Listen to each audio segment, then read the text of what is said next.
Hi guys, I'm back after over a year since my last at-home stand-up set.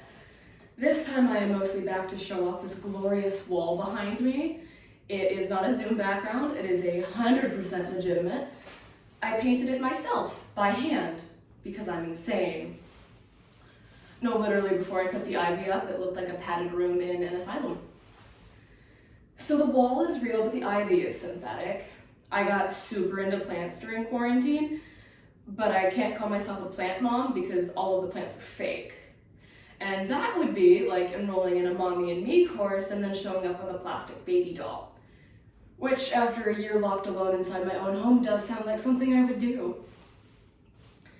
Yeah, so not only has the mental health deteriorated during lockdown, but the health went kaput too. I had to donate my fat jeans. You know, the pair of pants you intentionally buy 2 sizes too big as an insurance policy and you secretly hope you never have to wear them. Yeah, I had to donate them because they got too small. I have always had a lot of junk in the trunk, but over lockdown the junk just sort of escaped to the rest of the car, which has had some interesting side effects, namely that my cat collars have changed genres.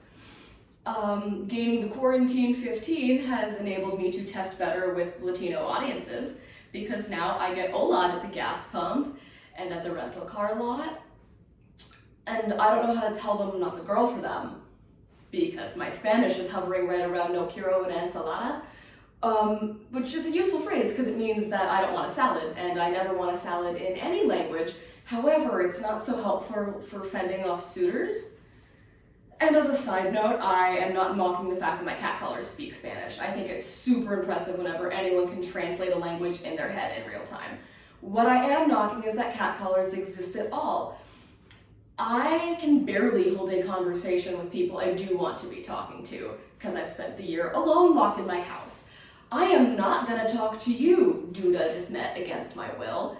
If you approach me in public and you're not bearing some sort of a snack, I'm gonna hiss at you. Welcome to regression. Yeah, so gas pumps are just traumatic for me now.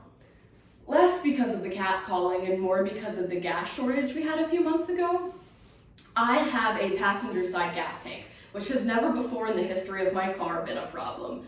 But during the gas panic, when there's lines of vehicles all pointed the same way, because they all have driver's side tanks, and you don't, you have to perform the equivalent of being the only person twerking in a conga line. You are backing up when everyone else is facing forward. No one knows why you're doing it. You don't want to be doing it, and your father just has his head in his hands. Really, the past couple of months have just been the universe insisting that I stay home, which I would have taken offense to in the before times.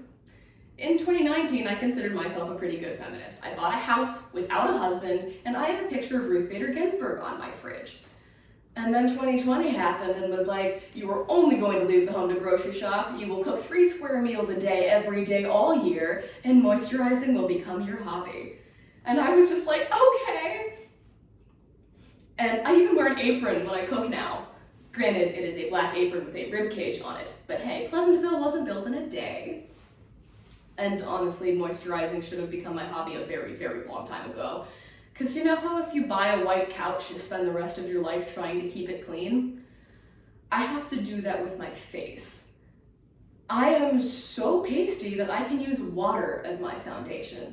I just spent a week at the beach, but you can't tell. I'm just destined to never be darker than a toilet seat. And like I promised, I went outside at the beach. I even burned. I mean, I got a nerd burn, which is when you burn around the shape of the hardback book in your lap because you read on the beach for 3 hours. But yeah, I didn't tan at the beach, but I did go through a time machine. I rented a bunch of friends and I from work went in together on a beach house, and while we were there, we realized that no one was playing any music from after 2011. The entire beach just collectively agreed that we were going to pretend that 2020 hadn't happened. And so like every single house on our block, all of the umbrellas on the beach were just blasting things from 2011. Because the last time we all truly knew peace is when Rihanna was playing on the radio. And the girls I'd rented the house with and I were kind of like giggling at how many of those dirty songs we knew all of the words to when we were in 6th grade. And I know some of my contemporaries still have some of those songs on their hookup music queue. And I mean, like, that's not weird now. We're old enough to understand what those songs are saying. But there's just something a little bit off about having a song on your sex playlist from before your balls dropped. Should be in there? Yeah. Let's end on balls.